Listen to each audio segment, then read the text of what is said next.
Hello friends, एक बार फिर से स्वागत है आप सभी का लोधा क्लासेस के बीए प्लेटफॉर्म पर। जैसा कि आप लोगों से मैंने प्रॉमिस किया था कि 9 बजे फिर से मिलने वाला हूं, सो आपके सामने फिर से आ चुका हूं भारतीय संविधान की एक और टॉपिक को लेकर के, संसद की विधायी प्रक्रिया, जिसमें आज हम जानेंगे कि भारत में कानून का निर्माण कैसे होता है ना। ये पूरे एक कहानी के रूप में मान लीजिए दोस्तों, एक बिल्कुल एक इजी वे में समझने का प्रयास करेंगे, एक व्यवहारिक रूप से समझने का प्रयास करेंगे, जिसमें कुछ जो अभी तक की जो डिफिकल्टी सामने आ रही है ना, क्या संविधान समझ नहीं आता है और ये सब, तो ऐसा कुछ भी नहीं होगा। अगर आप पहली बार हमारे सेशन को ही अटेंड कर रहे हैं ना दोस्तों, तो एक बार जो इसकी प्लेलिस्ट विजिट कीजिए और एक नंबर लेक्चर नंबर 1 से देखिए आप लोग, तो उसको पूरे सीरीज को फॉलो करेंगे तो आपको पता चलेगा कि संविधान के स्टेप बाय स्टेप सभी टॉपिकों को हम पूरे डिस्कस से, पूरे विस्तार से हम उस पर चर्चा कर रहे हैं, कहीं पर कोई कंजूसी नहीं कर रहे हैं, है ना। ऐसा नहीं है कि इंपॉर्टेंट टॉपिक सिर्फ आप लोगों के सामने ला करके बस चिपका करके भिड़ गए उसको पढ़ाने के लिए, ऐसा नहीं है दोस्तों।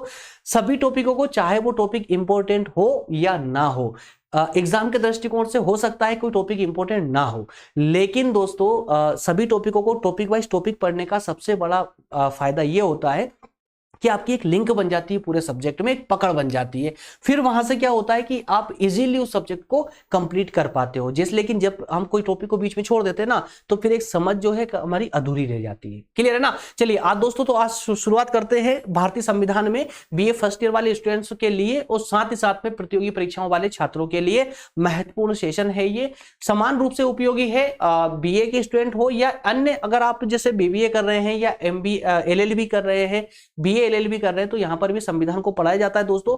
तो अगर आप में से कोई LLB, BA LLB, BBA, MBA या इसके अलावा बीकॉम, इनमें से कोई स्टूडेंट हैं आप बीए के अलावा, तो भी आप निश्चित रूप से आप पहले अपने सिलेबस को चेक कीजिए, सिलेबस में आप टॉपिकों को मैच कीजिए। अगर आप ये सब टॉपिक मैच होते हैं तो आप निश्चित रूप से हमें फॉलो कर सकते हैं, कोई प्रॉब्लम नहीं है, ठीक है ना। टॉपिक सेम रहेगा। आइए शुरुआत करते हैं दोस्तों। आज के सेशन से हमारा सेकंड यूनिट का फर्स्ट टॉपिक कंप्लीट हो जाएगा, मतलब केंद्रीय व्यवस्थापिका कंप्लीट हो जाएगी। कल से हम बात करेंगे राज्य व्यवस्थापिका की।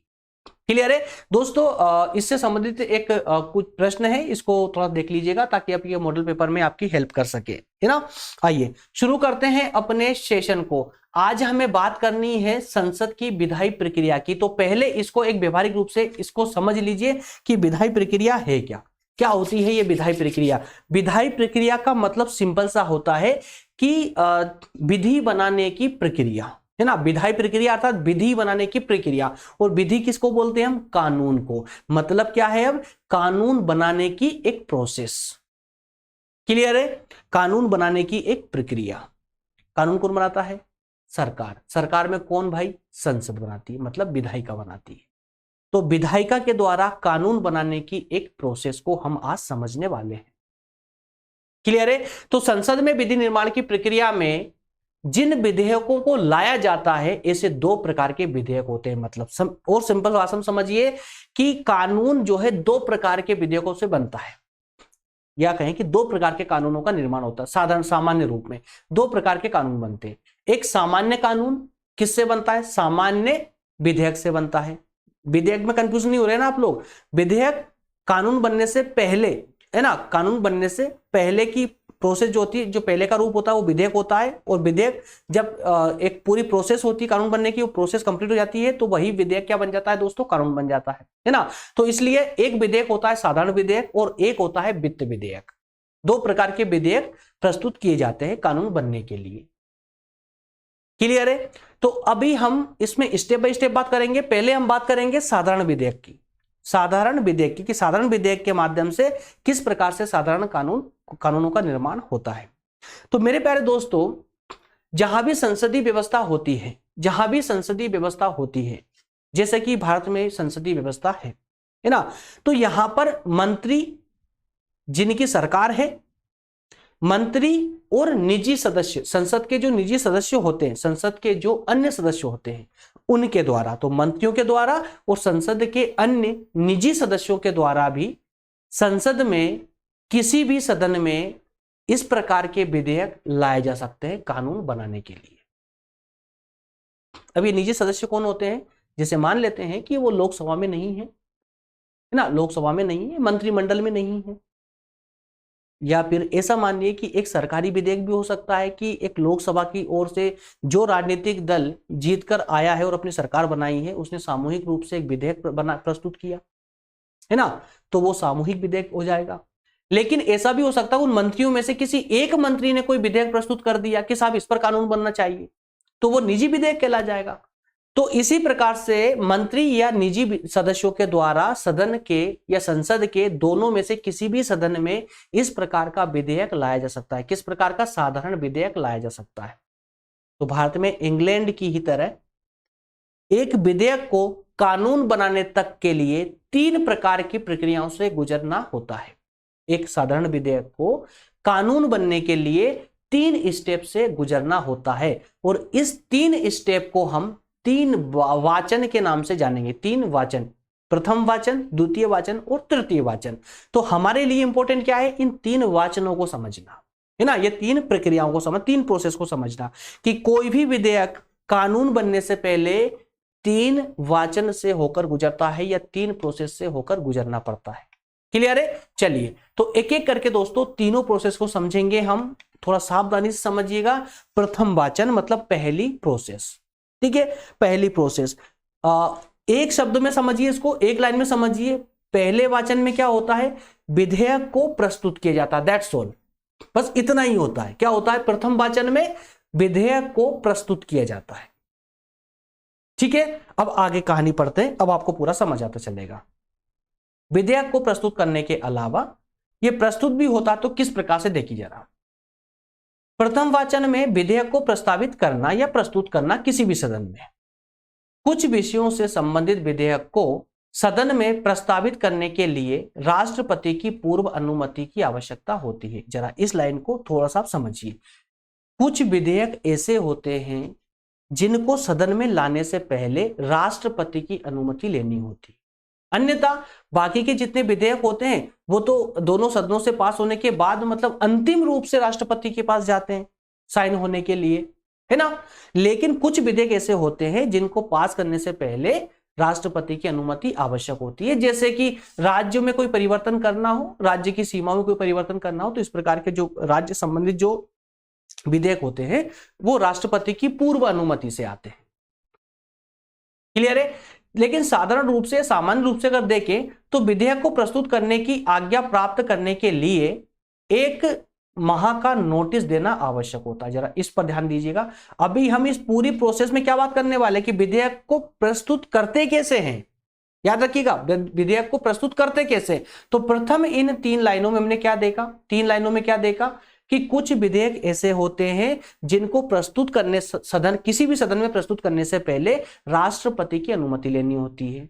लेकिन सामान्य रूप से अगर देखा जाए तो विधेयक कुछ ऐसे होते हैं, सभी विधेयक लगभग सभी विधेयक ऐसे होते हैं जिनको सदन में प्राप्त करने, प्रस्तावित करने के लिए, है ना, क्या करना पड़ता है दोस्तों? 1 महीने का नोटिस पहले से देना होता है। 1 महीने का नोटिस, चाहे वो सामूहिक रूप से मंत्रियों के द्वारा विधेयक प्रस्तुत किया जा रहा हो या किसी निजी मंत्री के द्वारा, निजी व्यक्ति के द्वारा, संसद के, ठीक है ना।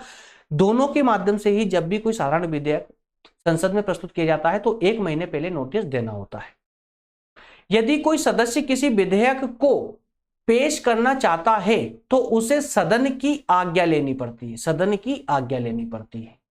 अगर लोकसभा में प्रस्तुत करना है तो लोकसभा अध्यक्ष अर्थात स्पीकर की आज्ञा लेनी होगी, और राज्यसभा में प्रस्तुत करना है तो सभापति की आज्ञा लेनी होगी। क्लियर है? आज्ञा मिलने पर ही विधेयक को प्रस्तुत करने वाला सदस्य विधेयक के संबंध में भाषण दे सकता है कि विधेयक किस बात को लेकर के महत्वपूर्ण है, इसे कानून क्यों बनाना चाहिए, वो सारी बातें अपने भाषण के माध्यम से समझाने का प्रयास करता है।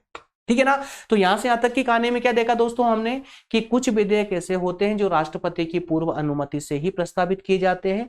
लेकिन साधारण रूप से देखा जाए तो अधिकतम विधेयक ऐसे होते हैं जो पहले सदन में ही प्रस्तुत किए जाते हैं, और ऐसे विधेयकों को किसी भी सदन में प्रस्तुत करने से पहले वहां पर 1 महीने पहले नोटिस देना होता है और उसके बाद में सदन की आज्ञा लेनी होती है।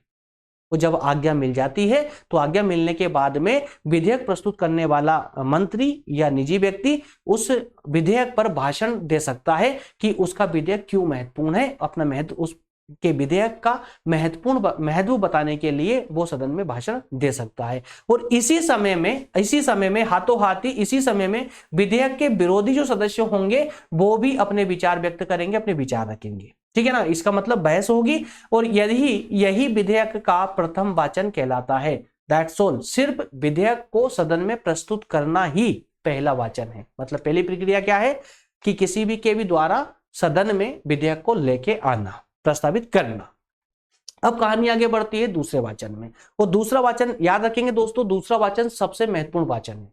क्यों है दूसरा वाचन सबसे महत्वपूर्ण? क्योंकि इसी में उस विधेयक की जांच पड़ताल होती है, जांच होती है पूरी तरह से, उसके क्या आंकड़ों की या सभी प्रकार से उसकी जांच होती है, विशेष समितियों के द्वारा उसकी जांच की जाती है।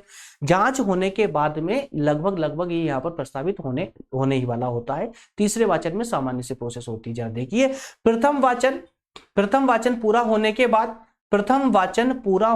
बाद दूसरे वाचन प्रारंभ होता है और उस दिन विधेयक का प्रस्तावक मतलब विधेयक प्रस्तुत करने वाला इन तीन में से कोई एक प्रस्ताव रखता है।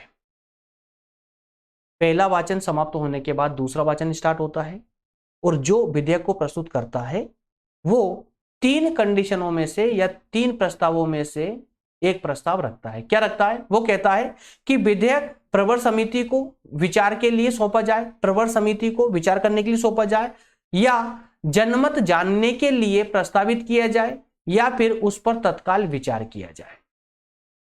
क्या कहा गया है कि तीन कंडीशन रखता है, तीन प्रस्ताव रखता है वो, कि जो विधेयक मैंने आपके सामने प्रस्तुत किया है या तो इस विधेयक को प्रवर समिति को भेजिए विचार करने के लिए ये सही है या नहीं है, या फिर जनमत के लिए भेज दीजिए, जनता डिसाइड करेगी कि ये ऐसा कानून बनना चाहिए या नहीं बनना चाहिए, या फिर तत्काल इस पर विचार किया जाए, सदन में तत्काल विचार किया जाए, है ना। तो दोस्तों सामान्य रूप से देखा जाए तो अति आवश्यक सरकारी विधेयक, अति आवश्यक जिन पर कानून बनना नितांत आवश्यक हो वो, या जिन पर विवाद नहीं है, विवाद रहित विधेयकों को छोड़कर, मतलब क्या हुआ कि जिन विधेयकों पर विवाद होगा उनको पर विचार किया जाएगा, प्रवर समिति को भेजा जाएगा या जनमत के लिए भेजा जाएगा, तत्काल विचार नहीं किया जाएगा।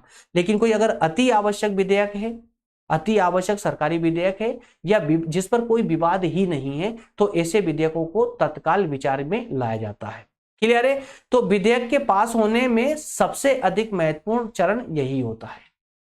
क्लियर है? सबसे इंपॉर्टेंट कि एक्सेप्ट करना उस विधेयक को, है ना। सबसे इंपॉर्टेंट चरण क्या होगा? जिसमें उस विधेयक को एक्सेप्ट किया जा रहा है, एक्सेप्ट होगा तभी तो कानून बन पाएगा, तो एक्सेप्ट करवाना ही सबसे बड़ी मेन प्रॉब्लम होती है। तो ये दूसरा वाचन सबसे इंपॉर्टेंट होता है किसी भी विधेयक के लिए। क्लियर है? इसके बाद में आता है तीसरा वाचन, इसके बाद आता है दोस्तों तीसरा वाचन, और इस तीसरे वाचन में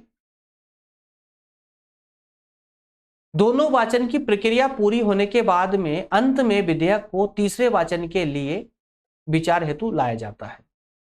यह वाचन मुख्यतः औपचारिक ही होता है। कैसा होता है? औपचारिक होता है, कोई लिखित रूप में नहीं होता है। क्यों ऐसा? क्यों औपचारिक ही क्यों होता है? क्योंकि सारी प्रक्रिया जितनी भी थी इसमें बदलाव करने की, चेंजेस करने की, वो सारी दूसरे वाचन में हो चुकी है। क्लियर है? ये सारी प्रक्रिया होने के बाद ही ये तीसरे वाचन के लिए आया है ना।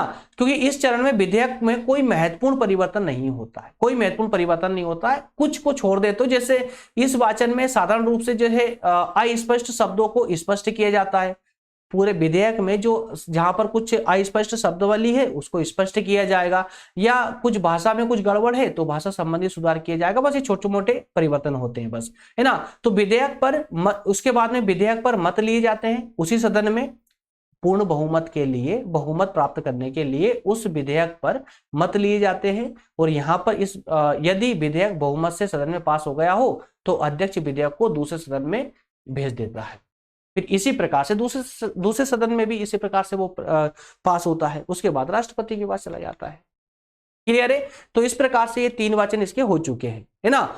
दूसरे सदन द्वारा भी देखिए आगे भी प्रक्रिया पूरी यहां पर विस्तार से लिखी गई है। दूसरे सदन के द्वारा भी यही प्रक्रिया अपनाई जाती है। दोनों सदनों में अगर मतभेद होता है तो फिर राष्ट्रपति भारतीय संविधान के अनुच्छेद 108 के तहत एक संयुक्त बैठक बुलाएगा और इस संयुक्त बैठक के माध्यम से उस विधेयक के भाग्य का निर्णय होता है।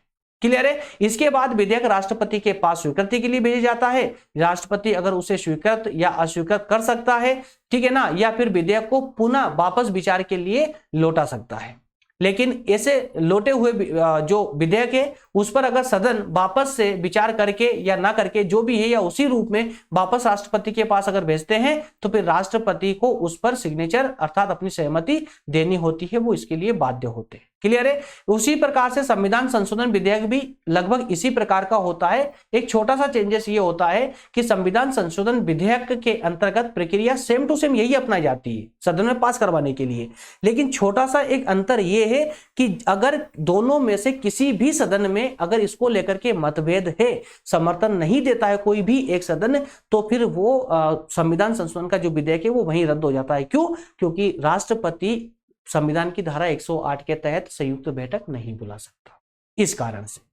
क्लियर है। चलिए अब दोस्तों अब बात करते हैं हम धन विधेयकों की या वित्त विधेयकों की, है ना। ये वित्त विधेयक क्या होते हैं? तो दोस्तों थोड़ा सा स्पीड से लेंगे ताकि सेशन, क्योंकि इतना ज्यादा डिफिकल्ट भी नहीं है, ताकि, है ना, तो कुछ तो अच्छा काम करें, समय ही बचाते हैं। ठीक है। तो साधारणतः आय और व्यय से संबंधित जो विधेयक होते हैं वो सभी वित्त या धन विधेयक कहलाते हैं। आय और व्यय, है ना, राष्ट्र में राष्ट्रीय आय क्या है और राष्ट्रीय व्यय क्या है, मतलब खर्च क्या है, इनकम और एक्सपेंस दोनों क्या है। तो इससे संबंधित जो विधेयक होते हैं वो क्या कहलाते हैं दोस्तों? वही वित्त विधेयक कहलाते हैं। वित्त विधेयक कहलाते हैं या उनको धन विधेयक भी कहते हैं।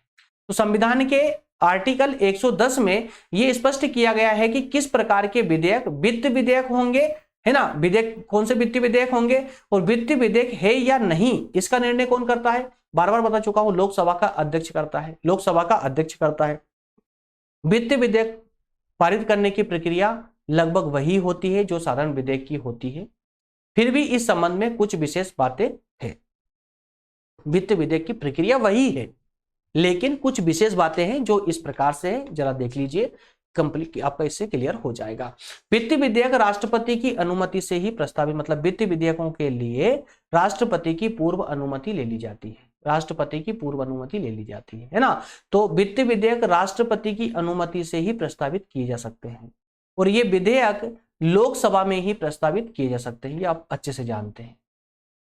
लोकसभा के द्वारा पारित होने पर वित्त विधेयक राज्यसभा में भेजे जाते हैं, लेकिन राज्यसभा को सिर्फ 14 दिन का टाइम दिया जाता है, या तो वो उसको एक्सेप्ट कर ले या फिर उसमें संशोधन के साथ में वापस करे, और नहीं भी करती है तो 14 दिन में वो अपने आप वो विधेयक पास मान लिया जाता है, चाहे राज्यसभा अपनी कोई प्रतिक्रिया दे या ना दे। अगर नहीं भी देती है तो भी वह विधेयक 14 दिन के अंदर, वो वित्त विधेयक 14 दिन के अंदर मतलब 14 दिन कंप्लीट होने के बाद में वह कानून बन जाएगा। मतलब लोकसभा में समझ लिया जाएगा कि राज्यसभा ने इसको पारित कर दिया है।